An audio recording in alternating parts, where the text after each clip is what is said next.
2022년 국회 국정감사가 시작됐습니다. 오늘 EBS 뉴스는 국회 교육위원회 여당 간사인 이태규 의원과 함께 법으로 해결해야 할 교육 분야 주요 현안들 같이 이야기해봅니다. 먼저 영상 보고 오겠습니다.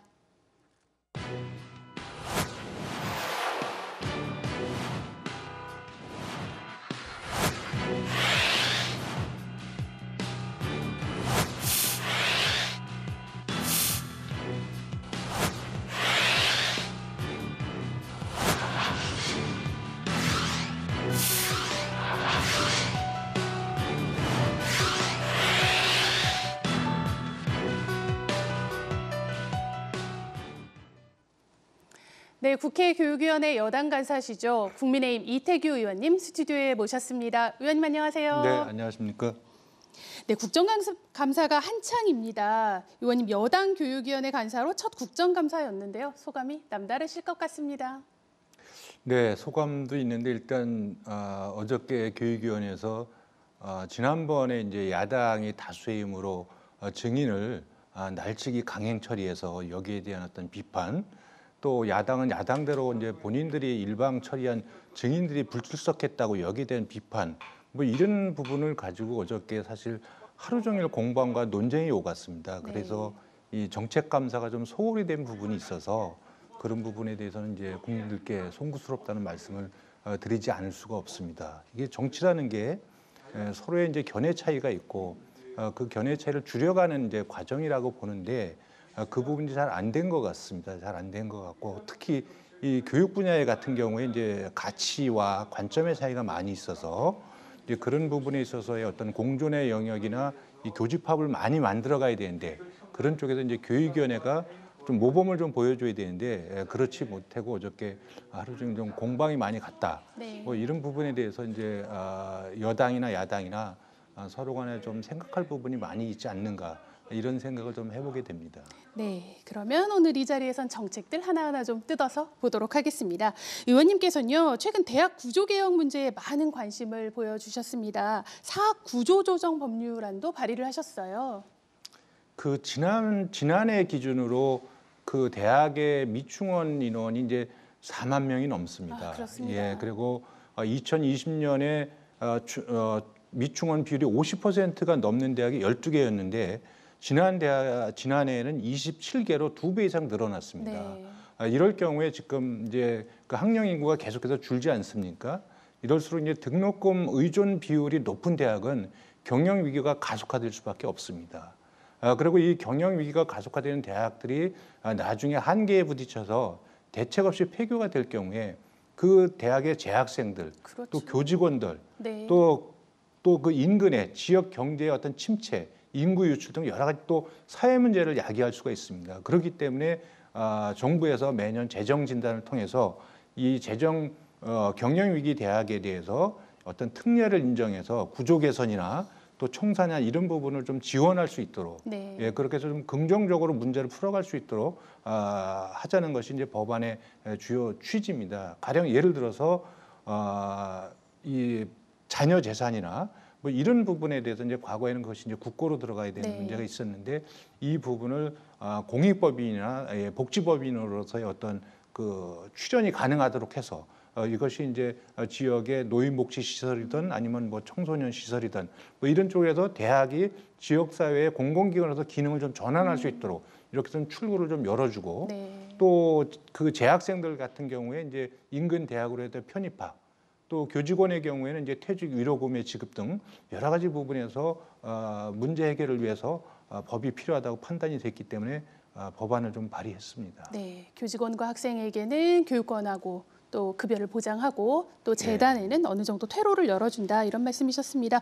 대학 구조개혁도요, 사실은 재정과 또 긴밀하게 연결이 돼 있습니다. 그래서 교육계에서는요, 지방교육재정 교부금을 개편해서 대학에 나눠주자 이런 얘기들이 계속 나오고 있죠. 의원님께서는 교부금 개편 법안을 발의하셨는데요. 네, 어떻게 좀 보시나요?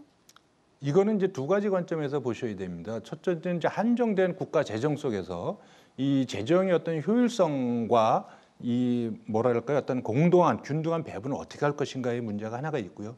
또 하나 부분은 현재 초중등 재정은 굉장히 남아도는데 이 고등교육, 대학 재정은 굉장히 열악한 실정입니다. 네. 여기에 대한 이제 균등한 배분을 어떻게 할 것인가 이제 이런 부분에 대해서 오래전부터 문제 제기가 있어 왔고 또 전임 이제 문재인 정부에서도 이 부분의 문제점을 알고 있었음에도 불구하고 사실 실행을 하지 못했습니다. 이제 그 부분을 새 정부가 들어와서 이제 강력하게 좀 추진을 하겠다 이제 이런 입장을 갖고 있는 거고요.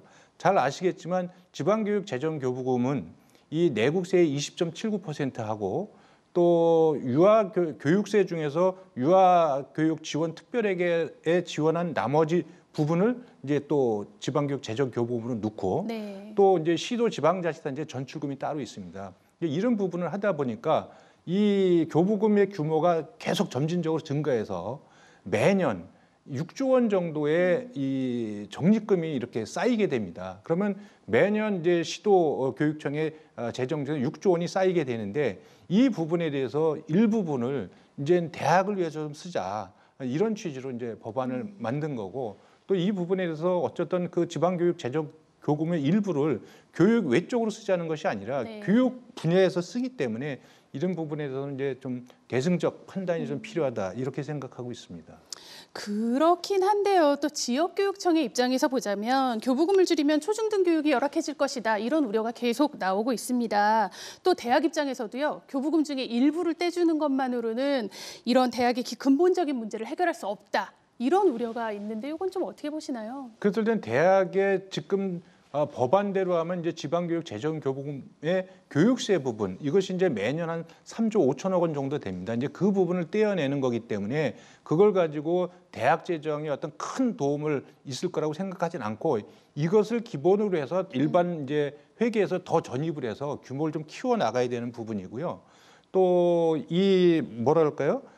현재의 학생 수가 줄기는 하지만 네. 이것이 학급 수나 또 선생님들 수 이렇게 교육의 질을 높여야 된다고 주장하는 부분에서 저는 일리가 있다고 생각합니다. 그렇지만 저희가 2016년도에 한 1,350개 정도의 폐교 수가 이 지난해에는 3,896개로 급속하게 늘었습니다. 그리고 네. 이러한 증가 추세는 계속해서 갈 수밖에 없고 그렇다면 이런 어떤 그 교육 환경 변화에 따른 그 재정의 어떤 조정이 있어야 되는데 교육 환경은 변하는데 기존에 있는 시스템은 그대로 유지한다. 이 부분은 이제 비합리적이라고 생각이 들고요. 또 지금 이제 일부 시도 교육감님들이 이제 우려하시는 그런 재정의 어떤 축소 이런 부분은 저희가 재정 당국의 추계에 따르면은요. 그 현재 지방교육 재정 교부금의 교육세 부분을 떼어놔도 매년 수조 원에 증가하도록 돼 있습니다. 그래서 교부금은 계속해서 증가할 수밖에 없다. 그래서 그런 우려는 좀 안 하셔도 되겠다. 이런 말씀을 좀 드립니다. 네, 우리 마지막 질문 하나 좀 드리겠습니다. 우리 참 빼놓을 수 없는 문제예요. 국민들을 가장 고통스럽게 하는 문제 중에 하나가 사교육비인데요. 특히나 코로나 국면에서 사교육비가 정말 최고 수준으로 치솟았습니다. 또 양극화도 심하고요. 어떤 대책들 가능할까요?